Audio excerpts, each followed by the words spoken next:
High up in the Dolomites, in the town of Cortina d'Ampezzo, the heat is on. The famous Italian ski resort is preparing to co-host the 2026 Winter Olympic Games, but there are concerns it won't all be ready in time. The town is up against a March deadline to complete a sliding centre for athletes booked in to test it for the first time.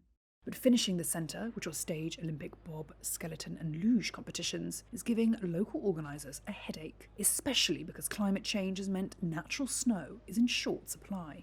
But despite the risk of losing the sliding events to the US's Lake Placid, which has been designated as a long-distance backup, Mayor Gianluca Lorenzi is staying positive.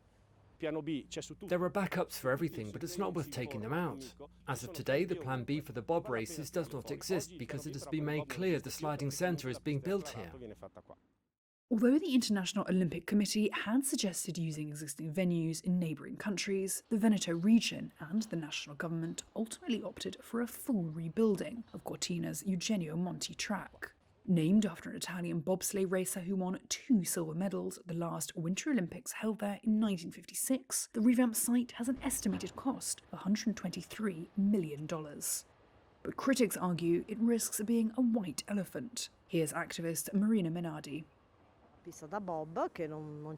We won't need the sliding centre because bobsleigh is a sport that no longer has any athletes, and it will be difficult, I would say impossible, to relaunch because it doesn't even have media exposure, and it is difficult to find sponsors. There are about 20 or so bobsleigh athletes, and another 30 or so between luge and skeleton, so it's a sport that will have no future, and we will be saddled with it.